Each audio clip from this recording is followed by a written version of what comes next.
Question is in which case the energy release is minimum. Energy release करना और यहाँ पे नेगेटिव चार्ज दिख रहा है ना अपने को, तो नेगेटिव चार्ज मतलब क्या दिया है, इलेक्ट्रॉन एफिनिटी। ट्रेंड क्या होता है, लेफ्ट टू राइट क्या होती है, इलेक्ट्रॉन एफिनिटी इंक्रीज होती है। और टॉप टू बॉटम क्या होता है, डिक्रीज होता है।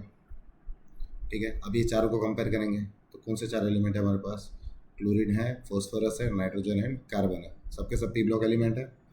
तो लिख लेते हैं, फ्लोरीन के जस्ट नीचे क्लोरीन आता है, उसके बाद सल्फर आएगा, फास्फोरस आएगा, सिलिकॉन आएगा। ठीक है, अब जनरल ट्रेंड के हिसाब से क्या होता है, टॉप टू बॉटम डिक्रीज होता है, बट क्या रूल आता है हमारा, फर्स्ट इंक्रीजेस देन डिक्रीजेस। याद करो, देन डिक्रीजेस मतलब क्या होता है यहाँ पे कि जब जैसे ही डी ऑर्बिटल की एंट्री होती है तो इलेक्ट्रॉन एफिनिटी क्या होती है, पहले बढ़ती है और फिर क्या होने लगती है, डिक्रीज होने लगती है। तो मैं ऐसा ट्रेंड लिख दूँ, ये सुनो, लिख सकते हो मैं ये।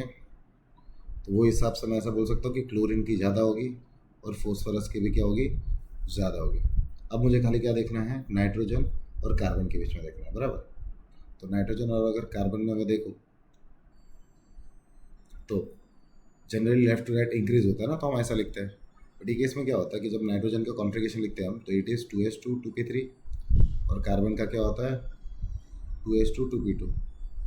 और ये सुनो, समझ में आ रहा है क्या बोल रहा हूँ मैं। अब यहाँ पे अगर मैं देखूँ तो नाइट्रोजन क्या है, हाफ फील्ड है। नाइट्रोजन क्या हमारा हाफ फील्ड है। अब हाफ फील्ड अगर वो अगर इलेक्ट्रॉन एक्सेप्ट किया तो स्टेबिलिटी लूज हो जाएगी, तो क्या करेगा, इलेक्ट्रॉन एक्सेप्ट ही नहीं करेगा। समझ में आ गया क्या बोल रहा हूँ मैं। तो कार्बन और नाइट्रोजन में अगर मैं देखूँ तो एफिनिटी किसकी ज़्यादा होगी, कार्बन की ज़्यादा होगी। समझ में आ गया सबको। तो सबसे कम एनर्जी किसकी दिखी अपने को, नाइट्रोजन की। सो सी इज़ आवर करेक्ट ऑप्शन। तो यहाँ पे हमारा करेक्ट ऑप्शन क्या है, सी, बिकॉज ऑफ वो हाफ फील्ड भी है, और हाफ फील्ड तो फॉस्फोरस भी होता है ना। बट प्रॉब्लम क्या होता है, टॉप टू बॉटम क्या होती है, एफिनिटी फर्स्ट इंक्रीज होता है और फिर डिक्रीज होता है। ठीक है, तो इसलिए हमारा करेक्ट ऑप्शन क्या होगा, nitrogen. I hope this is clear.